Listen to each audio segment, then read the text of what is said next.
Hi, my name is John Campbell, and I'm a candidate for the 53rd District, Congressional District of California.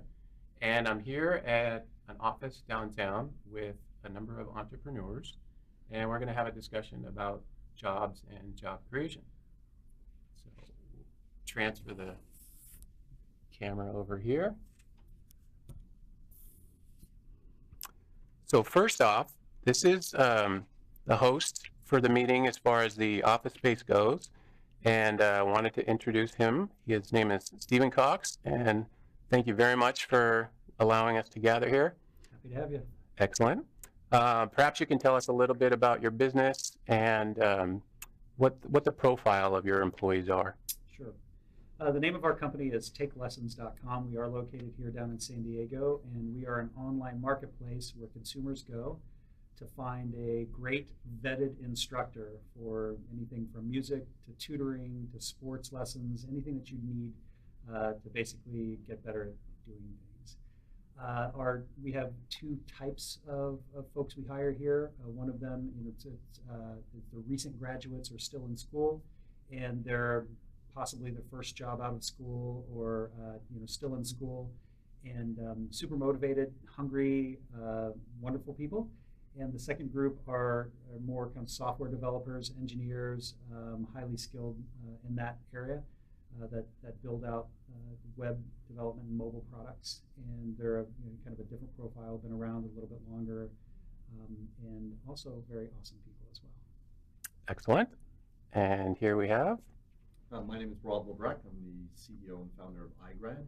We're essentially a company that works with colleges and universities with regard to learning about financial things, student loans, credit card debt, and the like. Nowadays, with skyrocketing college costs and students having a little bit more difficulty getting jobs, colleges realize that they need some help there, and then we're the ones that help them. Now, as far as the makeup of our group, very similar. Got the IT guys. We have a video studio here in San Diego that is a very eclectic group, different group, tend to be younger, and also a younger creative crowd of recent college graduates that they help an old guy like me understand what the needs are and the wants are of recent college graduates today. Okay, thank you very much. And here we have. I'm Misha McKillian. I'm a serial entrepreneur, and I actually own a portfolio of businesses that range from a brick and mortar service company to professional service, an investment company, and a software company. So a wide range of employees, ranging from kind of your day-to-day minimum wage type employees that are in high school or college, all the way up into very highly skilled software developers and technical talent. Excellent. Thank you very much. Hello, my name is Nicole McDonald, and I have a product called Sashbag. My company is called Sash Group Inc. We are a really new company. We've been around for about a year and a half. We experienced a lot of success our first year, and we're expecting about 800% growth in sales this year. Nice. So we're aggressively trying to hire people right now. I'm in a unique situation because I have a product-based business, which requires manufacturing and warehousing and shipping and all of that sort of stuff. So there are certain things that I do outsource overseas, certain things I keep here, and so I have a lot of opinions about that juggling balance. And currently I'm looking for people to just come on and help with administrative roles and sales. Okay, thank you. My name is Felina Hansen. I'm the founder of Hera Hub, a co-working space for female entrepreneurs, 3 locations and 300 members here in San Diego, and have the green light to franchise the business in 32 states. We just signed our first agreement in Washington, D.C. 2 weeks ago. My goal is to have 200 locations all over the world over the next 5 years. So I have a small team of 8 people, but are growing quickly with the franchise operations, everywhere from right out of college to 65 years old. So it's a unique opportunity to have a diverse range of individuals on my team with a lot of expertise and knowledge, all the way from marketing to running my locations, and lots of also opinions on job creation, given that I'm an entrepreneur and I'm teaching other people to be entrepreneurs. Excellent, thank you. Good evening, I'm Paul Gange. I have a company called Fix Auto. We have 60 collision repair centers, principally from San Diego up through Alaska. I have both a corporate office here in San Diego. We have about 45 people in our corporate office, and we run the gamut of employees, from call center employees to executives. But probably what we'd spend most of our time talking about tonight are the employees we hire in our repair centers. Probably relative to this room, we are more of a low-tech, at least from the outside world, more of a low-tech business. We hire folks who work with their hands.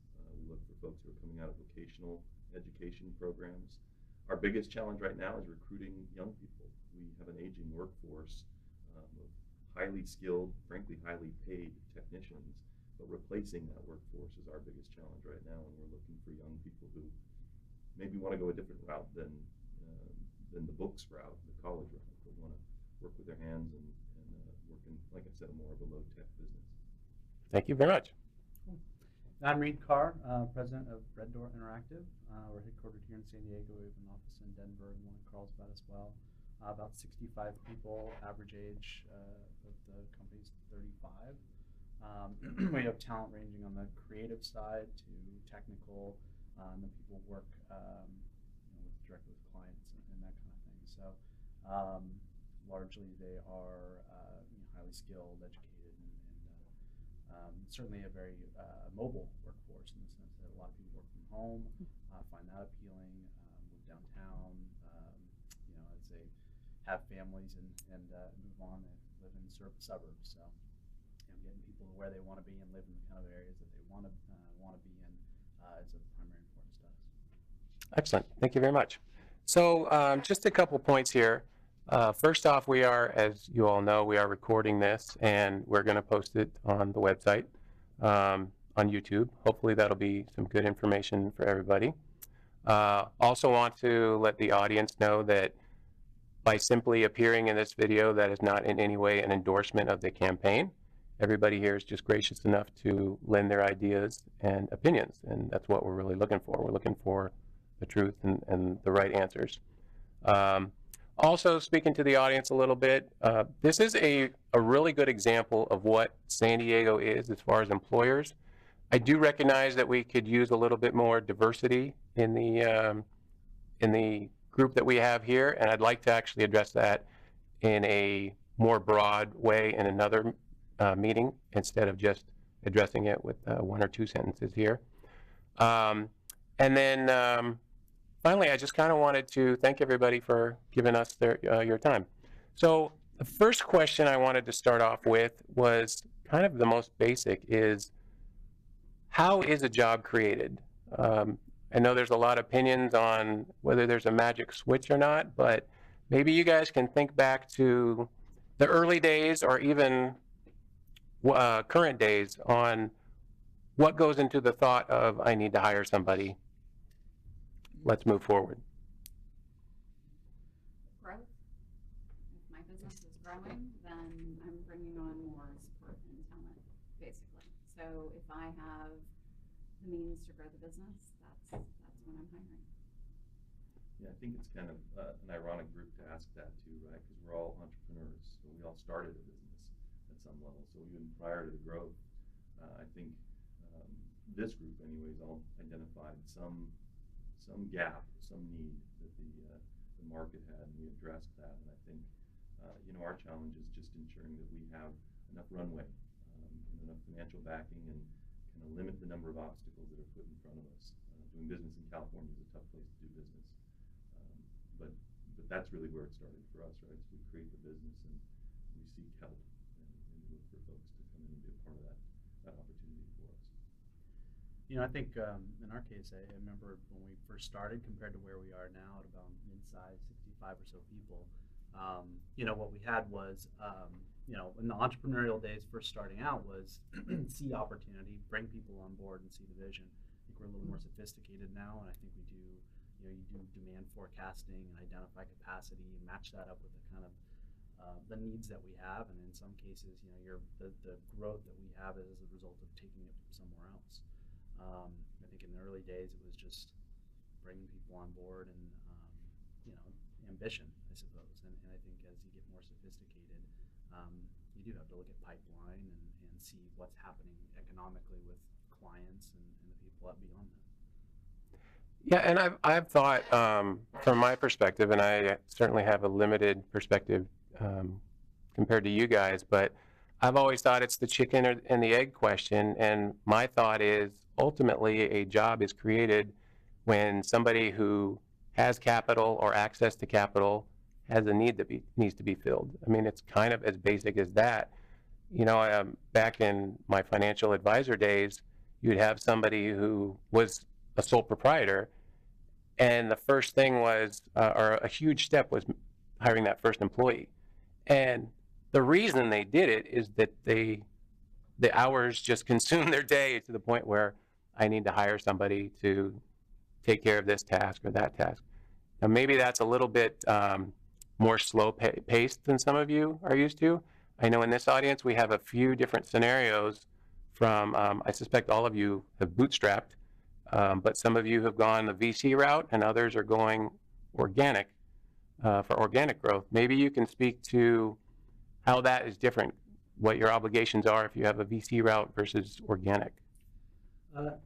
So I'll speak a little bit on that. Our company has raised over 20 million in venture capital funding and angel capital as well.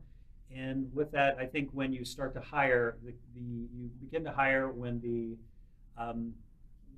believe that the benefit of adding that next person outstrips your personal pain of what if you get it wrong, right? And you have to let them go.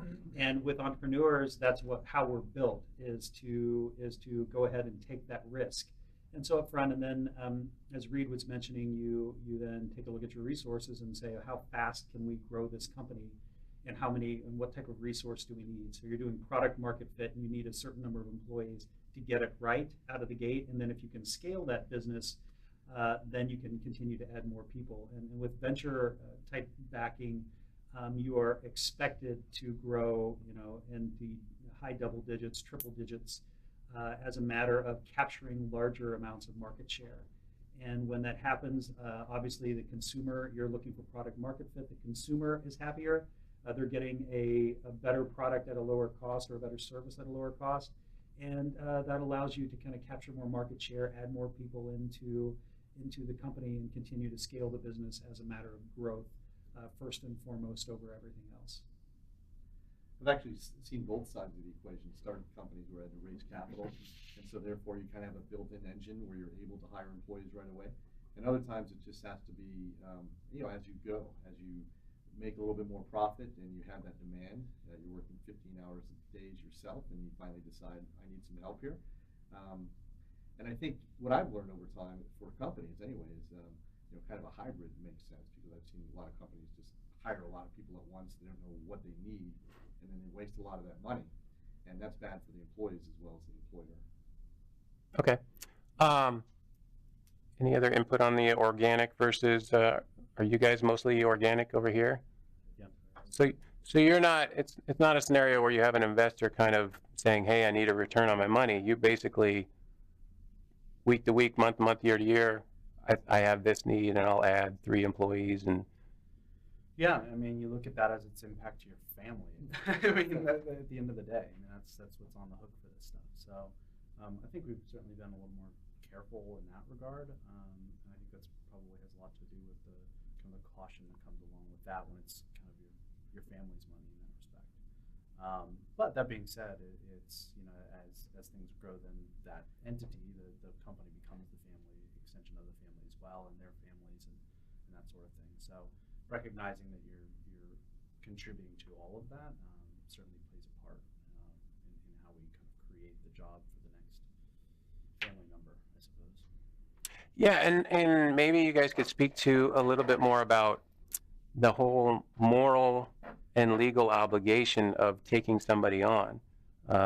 In particular, they might be leaving another job to come to your place of employment, and what goes into that mindset of bringing somebody on and going from there. Yeah, I mean, I know from our standpoint, we look at the commitment we need to make to them, and we look at what's our runway of certainty that we can employ this person past, at least for the next year type of thing. I mean, you can't get too far out in advance of predicting everything. So are we able to really provide for this person? At which point then hopefully they've gotten their legs under them, and the group has gotten their legs under them, bringing them in to continue to grow and scale to provide for the next generation. So that's usually how we make that commitment, is by looking at what we got ahead of us, which again comes back down to what do we have in the pipeline, how soon is that stuff going to happen, and that has to do with what our clients' expectations are and what their access to capital is, and we're down the totem pole a bit that way. John, I think there should be a conversation around employees versus contractors as well, and a lot of companies, as they grow, including mine, have a mix of full-time employees and contractors. And for a growth stage company, it's more advantageous for me because I don't know what's going to come down the pike to bring on folks as contractors and then potentially move them into full-time positions. And when you look at some of the predictions that have been made, whether they're going to, come true or not, it's estimated 50 to 60% of the knowledge-based workforce will be independent in some way, shape, or form by 2020. So that's contractors, that's freelancers, that's entrepreneurs. So the next generation, so to speak, which I have many of those folks on my team, are really looking for the flexibility, they're looking for passion, they're looking to make a difference in the world, and a big paycheck for them really is number 10 on the list, so to speak. They'd rather cobble together 3 jobs on a contract basis than worry about getting a full-time job. And I'm gross generalization, but that's what I'm seeing in the 20-somethings that I'm hiring out of school. And so it's really how do we, as employers, look at that differently, and how do we educate for that? How do we teach the next generation to think like an entrepreneur, whether they're going to be an entrepreneur or not? At some point, they're going to have to learn how to negotiate and write a contract and think more entrepreneurially. One other quick point with that, though, is government regulation plays a big part in that. For example, we have a video studio here in San Diego, and we can't get a contractor to be an actor for an hour. We have to make them an employee. So there are a lot of rules and regulations that I really think need to be looked at over the next several years. Does it make sense for us to hire an employee for an hour? No, it doesn't make a lot of sense. It makes a lot more sense to make them a contractor, and they would prefer to be a contractor. But I think that's something that's going to be debated over the coming years, especially here in California, which is highly regulated. Yeah, and you brought up, both of you, a great point just about, I think, the way the future is going as far as entrepreneurs, contractors, whatever you want to call them. There's going to be, I think, more and more people with specific expertise in a little niche, and they might only want 10, 15 clients, and that might provide all the income that they need, and maybe they have 1 or 2 employees to help them out. I did notice as I was kind of looking for people to come up in this discussion, San Diego has a unique profile. I think most people are aware that we're a small and medium-sized company town. Aside from, government, education, defense, and tourism, there's a lot of smaller and medium-sized scenarios. And it was amazing how many of the people I know have a company and are doing great that have 10 people, and that's all they want. They don't want to hire more. So I think one message for the audience there is you might want to start looking at areas of expertise that resonate with you, because more and more I think it's going to be up to you to be able to provide your income. And There's no 40-year career at a company with a pension anymore. It just doesn't exist. right. Yeah, it's kind of circling back to the subject of growth. This is how, we've gotten our company to the point where we can actually hire employees, is we've found that balance of what to outsource and what to contract out versus, what we need under our roof.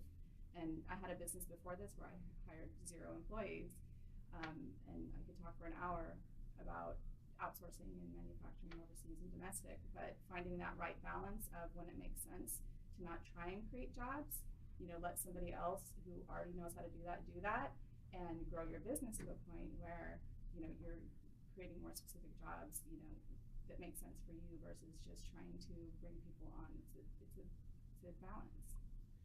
Just a comment on our marketplace that we have set up.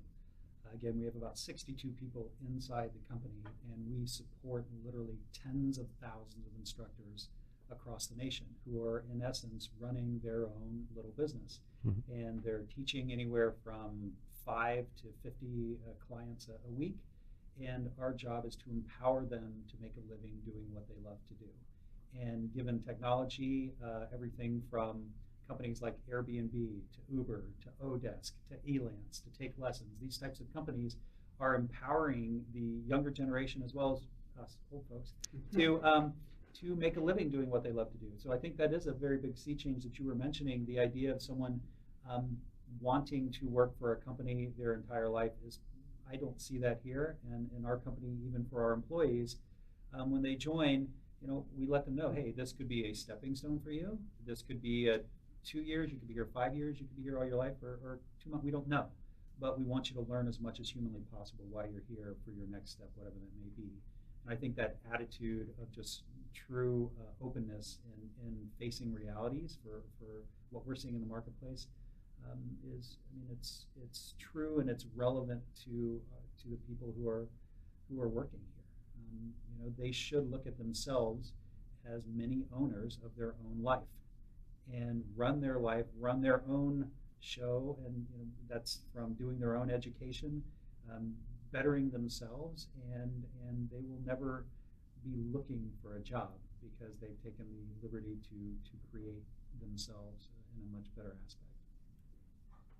I just want to make a comment on how the context of government and the political sphere influences job creation. Because I feel like as entrepreneurs here, we all see the connection as entrepreneurs create jobs. And that seems very obvious. And even if you look at the data, there's more entrepreneurs and small companies are what's creating more of the jobs than these big, gigantic Fortune 500 companies. Now, the political and the government sector creates like rules and regulations that makes it, you know, sometimes harder to start companies or what have you, and makes it, you know, creates more like red tape and barriers. Like I walked into a Rite Aid the other day to pick up my prescription, and I noticed on the wall there's like 8 different permits that they had to apply for this certain department, you know.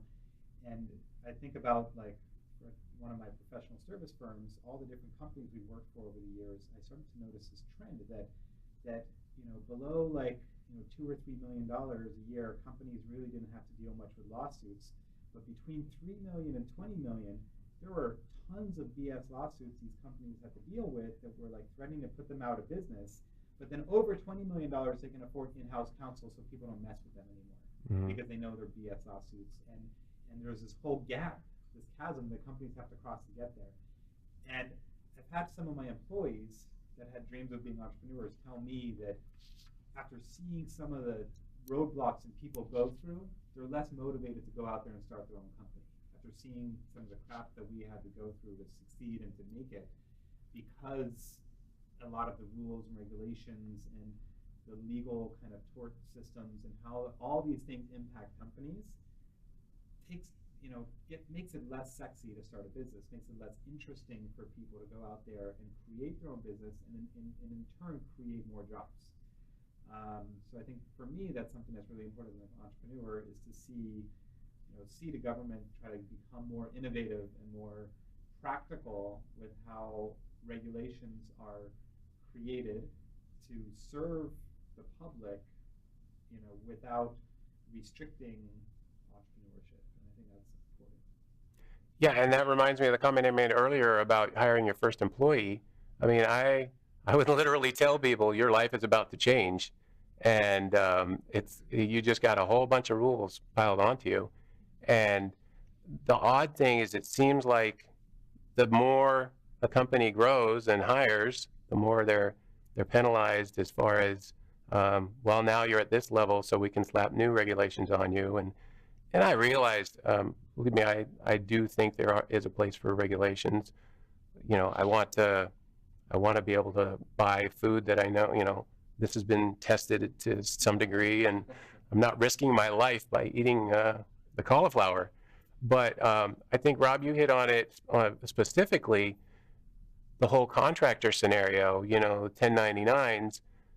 That's, I think, historically something that a lot of employers would just kind of go to and not worry about. But because of, like what you said, Misha, the lawsuits in that 3 to 20 million range, all of a sudden you got to tighten up the ship, and the rules are getting tighter. And internships is another one. Right. There are a lot of rules and regulations around internships. Now, when I was in college, I worked at an internship, had several of them that were a great deal of value to me. I didn't get paid a dime. But now the regulations are different. We pay our interns anyway. We feel it's the right thing to do. But it's just all these rules and regulations that give you a lot of trepidation as a company. You want to help young people out, but then sometimes you see some of these regulations and take a step back and say, well, wait a minute, maybe we should just refrain from doing that because it's too complicated. Yeah, hiring a person should be an exhilarating event. It shouldn't be a terrifying entry into a, oh, you know, what is this going to lead to on the downside in the future? And that kind of brings up the, as far as interns go, things like minimum wage, which I know is a hot topic right now. I don't know if you guys have any strong opinions that you want to share on minimum wage, or It's not an issue for us. I mean, right. most of our employees get paid, far above that, so it's not really any kind of issue for us. I mean, our employees get paid above minimum wage, but not a whole lot, most of them, because, when we hire people to go out to markets and sell product, we pay them a little bit of a commission and a little bit of an hourly wage. It's not tough work. But we still pay above minimum wage just because we live in Southern California and it seems crazy not to. And can you clarify, they want to jump it up to what, 13 something an hour? There's a variety of proposals out there. I guess my biggest thing is we have employees at different pay scales. So we have people who are paying $10 an hour to just, go out and sell bags on the weekends and have fun. And then we have people that were paying, $18, $20, $25 an hour to do more administrative work, people with degrees that are helping us on at, a higher level. And I think, this might not be a huge, big deal, but, to give certain people a 30% essentially increase in pay and the others don't get the increase in pay, Right. I think it's going to create some inequity there, which could potentially be a problem for employers. So there's that. You're ultimately going to have to roll up everybody's pay to some degree. That's my concern right now, which again, maybe it's not that big of a deal. That's actually a good point, But right? if my entire we deal payroll with goes that. up 30%. Well, that's exactly, we had this conversation in my office today, because when you have some employees who are close to minimum wage, maybe not at it, but they're close to it, then they almost take a perspective of, well, I make 50 cents an hour more than minimum wage. So if minimum wage goes up, their expectation is they will go up, but remain at the 50 cents an hour more than minimum wage. So, I just feel like this is just an artificial cost increase for us. We don't necessarily pay people at minimum wage either, but we certainly don't need anyone telling us that we need to increase our fees or our costs to run our business. And that's probably where the concern comes from me. It may surprise people to realize what kind of master technicians, journeyman technicians make fixing cars, painting cars. They make six figures. So these are very good jobs, but these are folks who are well trained, well educated in their field. I was interested in the conversation about hiring new employees, and the conversation about people wanting to control their own destiny and do their own thing. We'll pay them whatever they're worth. We'll pay a lot of money, but they need to return to us something more than what we pay them, and that's the ultimate entrepreneur's bet, right? That we're going to be able to charge more for the service that they provide and put something in our pocket and grow our business as well. So having the right education, preparing yourself, being properly trained will earn you more money. Hopefully you don't aspire to minimum wage. And I think that's where the focus should be is, are we educating people? Are we getting them on the right track? Trades can bring more money than a college-educated 4-year, out-of-school scenario. So are we educating? Are we tracking people correctly? Are we inspiring them? Are we teaching them about financial planning? I'm a libertarian, so I'm kind of in the middle of everything, and I lean left and right on certain things, but, this is not the conversation we're having here, but, food stamps and other subsidies, I think, can be important, but are we also teaching people how to save money, financial planning, the other side of the table, so to speak, as well as doing that, because you can pay some people $100,000 a year, and they're not going to spend the money well. Right. And so it's not one side of the conversation. Well, it's really about knowledge too, because one of the keys to the equation is you want a young adult to know where the jobs are, what the opportunities are. And I think a lot of times kids go into college kind of blind or where their parents push them, and they get out of school and now all of a sudden they're not marketable. You mean a philosophy major is not going to make me Well, not making any judgments, but yeah, absolutely. We see that all the time. And again, our company is a financial literacy company. we teach students how to make good decisions. We hopefully teach the parents how to make good decisions. And we see time and time and time again that they get out of school with $50,000, $60,000, $70,000 worth of debt in a degree that is probably not the best choice in the world for paying back that loan. So there are a lot of life choices that need to happen early on. That, you know, there's a lot of different things we can talk about that, and that's parenting and the school system and the government and everything else. But I mean, it's so important that these students get off on the right track, so to speak, or else they're almost doomed for many, many years until they can figure it out on their own. Good. You know, I'll just make one comment because actually, you know, I own multiple companies, and one of the companies that I've owned for quite some time throughout our whole franchise system, we have several hundred people that are at the minimum wage rate working with us, and majority of those people are in high school or in college, and it's, you know, we look at it as a transitional type of job. So, you know, hopefully we're providing value for them in terms of teaching them responsibility and skills that they're going and taking into their next job and growing from there.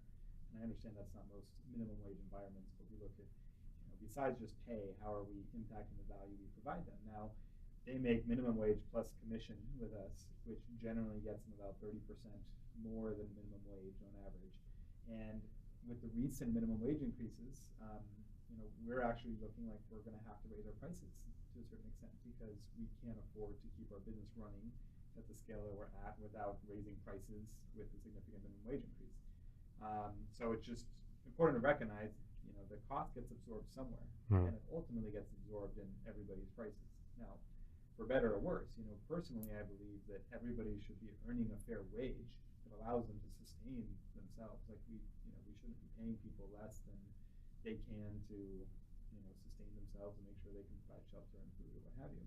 So, you know, it's kind of just understanding that, you know, when we raise minimum wage, it ultimately will come back to all the consumers that are, you know, buying products and services from companies that employ a lot of people at minimum wage, because it's going to end up in the prices eventually at some point. Yeah, and this is probably an entire topic for a whole nother video, but I mean, part of my thought on minimum wage is it's just inflation. You're looking to increase prices. And I think something that gets forgotten on that, especially nowadays, is that, yeah, maybe somebody gets a 10% raise or whatever, but the person who doesn't have a job, that impacts them even more. I mean, they're already struggling, but now you've just raised prices across the board by 10% or whatever it is. Well, now they're that much further behind because they didn't get that 10% raise because they don't even have a job. Or on the other side, you've got you know, seniors who have fixed incomes, and that didn't go up either. So it impacts those people as well. What other thoughts go into hiring as far as government laws that maybe slow you down on a hiring decision or make you think that you should go a different direction, like a contractor? Is there anything? I mean, there's things out there like, you know, the ACA, unemployment. I don't know. You might be impacted by workers' comp and unemployment a little bit more because of it's a little bit more blue collar in nature. Yeah, the more hurdles you put, I mean, so I'm looking to hire somebody as well, and I have options. Of course, I can hire somebody local, I can hire somebody in the Philippines, and it makes it certainly a heck of a lot easier as far as taxes and regulations and things of that nature, and more cost effective if they can do pretty much what I need them to do. You know, I'm weighing that, of course, as an employer, and I know that's not what, you know, wants to be heard, but of course, I'm weighing that. I need to grow my business, and I need to find a cost-effective way to do that. And if I could add to that, I mean, we will not hire any contractors at all in the state of California because of the regulations. We'll hire someone in any other state and out of the country as well. But the regulations for contractors and the definition of a contractor in California is different than a lot of other states. So I think most business owners want to make the right decision, not only for themselves, but for the employees and their contractors. And the question is, when the state or federal regulation kind of interferes with you making the right decision for everybody else other than the rule that was made, I think that's when certain things need to be looked at a little more deeply. I think most of the time a lot of these regulations were made to protect people, and I think that's great. but they're also made for the companies that were skirting the rules, not for the companies that were being honest. And so the honest companies have to kind of pay the price sometimes for these other rogue companies that probably made bad decisions that affect all of us. I also would like to see, in a perfect world, some sort of scale of responsibility based on the size of your business, because there's so many regulations and licenses and things that are extremely expensive and limit your growth potential when you're a teeny tiny company, like manufacturer's licenses and that take up a lot of time, a lot of expense, where there are certain things that if you have a company that has 10 or fewer employees, they want to apply to you, such as Prop 65 was something that we didn't realize at first didn't apply to us because we're such a small company. We were going out of our minds and jumping through hoops trying to comply with all these regulations, and then realized, oh shoot, we don't have to worry about that right now, which made sense because we weren't 99 out of the 100 things that they list didn't even apply to our business. But it's like these regulations are created in such a broad spectrum to cover any sort of thing that could go wrong with any type of business. And when you have 7 employees, it doesn't make any sense to have to jump through so many hoops. In the tech world, there's this concept of an incubator. And what an incubator is set up to do is to help a small seedling company get to the point where they're able to get their product out the door and starting to hire people. And if you apply that to government, if you can think conceptually along those lines of how does the government basically help incubate the small companies, which in turn are the ones that eventually turn to large companies or end up doing most of the hiring. And by lowering regulation, it does that. By lowering taxes, it allows them to reinvest back in more employees, as well as just an infrastructure or more manufacturing, more marketing. And I don't really see that from governmental regulation, specifically here in California. It seems like it's just as tough, in fact, if not tougher, to get off the ground as a very small company as it is for a big company moving in, just because each one of those regulations and each one of those costs are substantially on a percentage basis much higher than it would be for a larger company. So. Yeah, there's an enormous amount of staff time devoted to just complying with some of the regulations, or you have to outsource and hire, an HR firm or what have you. 8 employees, not all full time, and I'm like, I seriously need an HR person at this point. I mean, that's just crazy. Yeah, we just in fact outsourced to a company, an HR department, because. Yeah, we did the same thing. Outsourced. We're a PEO now because we didn't want to deal with all the regulations that were out there. Well, and let's talk a little bit about outsourcing, because I think for a lot of people that they think of that as a bad word, and partly because there's an international component to it, but there's a huge amount of outsourcing that is done on the office down the hall or across the street or down the neighborhood. And now in some cases it sounds like it's still out of state, but outsourcing is just finding somebody who does that job better and more efficiently to take care of it, because you may not need that person full time. So maybe, I don't know if anybody does any outsourcing over, well, you mentioned overseas. Is there much different thinking when you're outsourcing to somebody in Nevada to do something versus the Philippines? Not for me. I tend to look at employment on a global scale, really. That's just kind of the lens in which I look through it. But for us, again, it came down to finding the right balance. When we were manufacturing, there was a point in time we were manufacturing in LA, and we were taking our manufacturing costs and doing this equation to get up to our retail market value. And this kind of ties into something I wrote down here to discuss if it comes up about consumer education and demand and how that plays into what companies are forced to do and what they're forced to outsource. But our company was not growing when we were trying to make it, trying to create jobs here for jobs that make more sense overseas, and manufacturing is just one of them. We now manufacture in India, and our labor costs are 10% of what they were here. So it's literally 10 times the cost to make the bag here as in India. So then what we were able to do is we were able to take that price that people were demanding and work backward and make it work, and we've made our business grow exponentially because of that, and now we've hired 7 people. So there is a huge benefit to outsourcing if you do it right and you're outsourcing the right type of jobs. And I will say that I'm very involved with the manufacturing process. I've spent time in India. I go over there, I work with a factory, and people there need jobs, frankly, more than we do.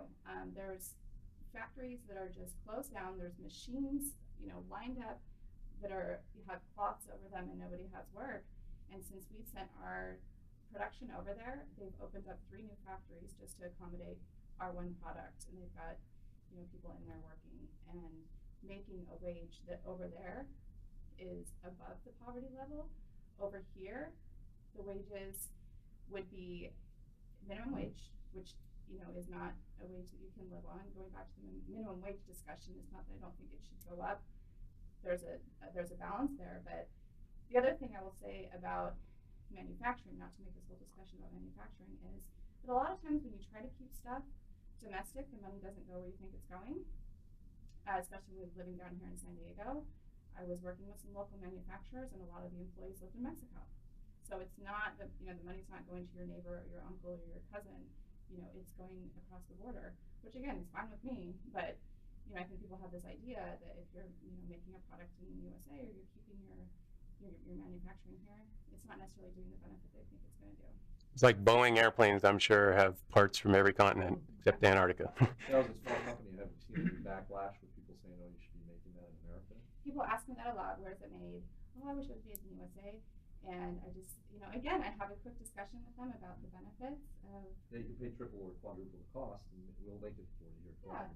Yeah, for one thing, the cost would be exponential. And the other thing is, we get our parts from all over the world. Obviously, everybody does. Every company does. But what we've been able to do is keep it in a closer range to where our factory is. So we're not shipping goods all over and buying leather from here and shipping it across the world and then buying. It's more centralized. So that's helping the environment. So there's a lot of other factors that go into it that we've obviously put a lot of thought into. And after I talk to somebody for 2 or 3 minutes, they get it and they're sold and they're excited again. But it does come up a lot. Well, and go ahead.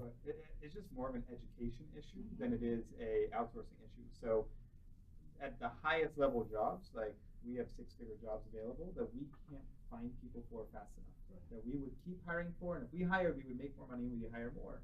The problem is the jobs that companies need, we don't have enough people that are educated in those fields. That's right. So our education system here is what's broken. Yes. And if the education system was fixed, we would move these people up that are unemployed and don't have the skills because we don't have enough low-paying jobs, and we educate them and putting them in high-paying jobs. And I think that's really the solution, because we're in a global economy.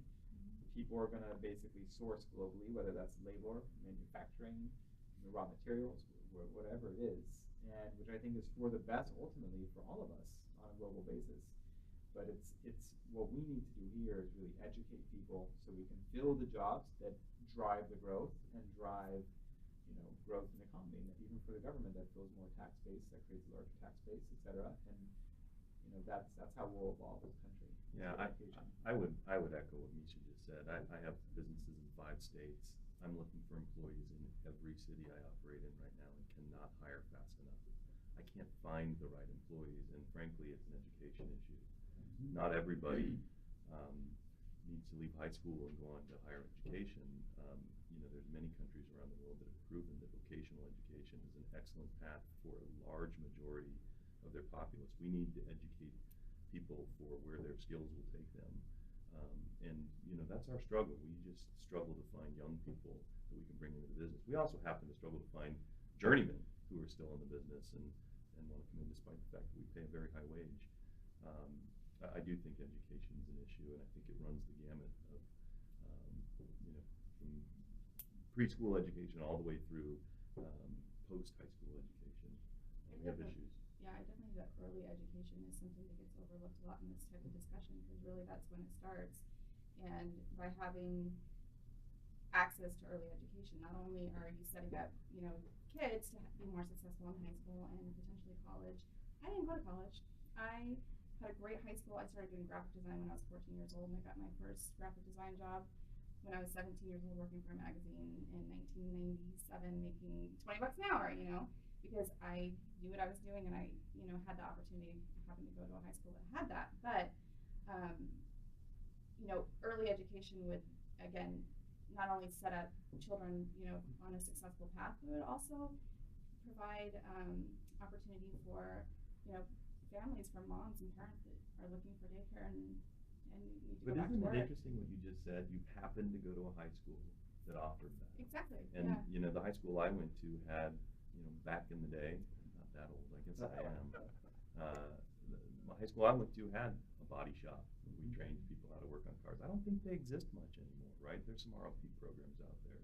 But there was a lot of vocational education that trained. You know, we can raise minimum wage, or businesses can invest more in the education. You know, we put a lot of personally put money into an education foundation for our business, for our industry. But I think you'd be hard pressed to find an entrepreneur that wouldn't be willing to invest in the education system if we thought it was going to be well spent, which probably means the government's not going to run it. But nevertheless, if we thought it was well spent, I think we would all gladly write a check.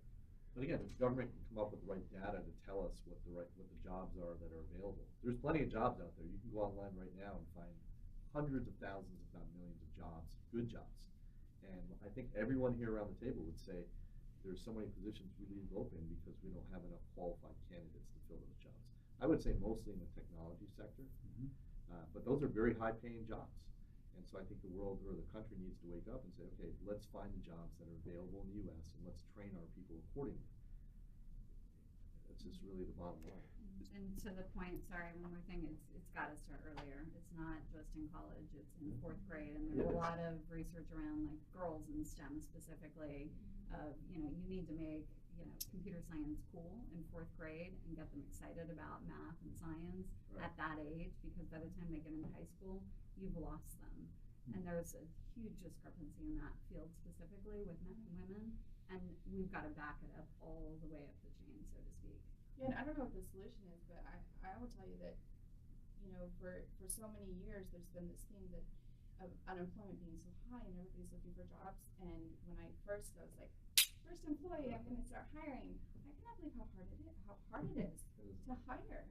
And I don't really get what's missing there. I don't know if it's some sort of matchmaker thing or problem, or that, yeah, the foundation that's being presented to people is they're searching for a career doesn't match up with the type of jobs that are out there, and I think that's part of it. But I can't believe how hard it is to hire people. Well, I'm surprised. and you guys bring up a good point that I've thought about for a little while. I mean, kind of boiling down how the government can get involved. I think my two main conclusions, not only before this meeting, but it's kind of reinforced after this meeting, is we need to have regulations that encourage entrepreneurs and hiring. And the other part is the education side. But the question mark I have for you guys is, we've already, as a society, decided that we're going to educate people, you know, from the age of 5 to 18, and we clearly need to do a better job of that. But what about after 18? You know, retraining into different vocations. What kind of participation, if any, should the government get involved, or should we leave it up to trade organizations? Or, you know, there was one individual who was going to try and make it, but couldn't today, and they were talking about they're training veterans who are coming back from the war for the manufacturing industry. And it was a great plan, and it's win-win-win, except for the hurdles that they have to go through all those steps, make it alarmingly frustrating, and probably at times they ask themselves, why do we keep doing this? But they're committed to the cause. So do you guys have any remarks on, and in particular for you tech guys, any remarks on you know, post-college education scenarios?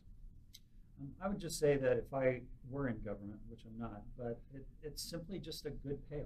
If I could take some of the resource that I have and give credits to an up-and-coming student to re-educate, or someone who's lost their job in another area, to re-educate them towards where the data is pointing, where the new jobs will be, they in turn will have a higher probability of getting a job at a higher wage, of which then I, as the government, make more money off them through taxes. And it's a win-win. They benefit, the government makes additional income, and it helps train those folks into new jobs that we can't find good people for. So I think it absolutely would be a beneficial thing to do. I think the government can do it in a lot of different ways. For example, student loans is the second largest debt in the country right now. I think it's over $1 trillion in debt. They let a student borrow within reason as much as they can, no matter what major it is. I think the government needs to be a little bit more specific about, okay, we know these are the jobs that are paying off in the long run, so we'll let you borrow more money for going to school for this, but not as much money going to school for that. I think that's one thing that the government can do very easily, is to regulate the flow of where people are Like a medical or law degree or something would have a different cap than. yeah. So whether nowadays, whether you're going to school to be a cook or you're going to school to be an accountant, you can borrow the same amount of money. It doesn't make any sense because obviously when you get out of school, the earning power of those two positions are completely different. So I think we need to take a look at those measures. And maybe make those students more aware of what it's going to actually take to pay that off. I think a lot of people think, oh, it's 40,000 or what have you for this 2-year degree. I think kids going to college nowadays with rose-colored glasses, don't they? So they think they won't be that statistic that can't pay their loans. But again, they're not equipped with enough knowledge to make good decisions. There's not a Life 101 course in high school. There should be, or there should be one earlier than that. And I think that's what's missing is the real-life education, whether it be training on how to fix a car or sew your shirt, or in-depth training about IT. I think that we're missing that in the core curriculum. I think that's where the government can get involved a lot. I think in some cases, government being less involved and more involved. So, I think the markets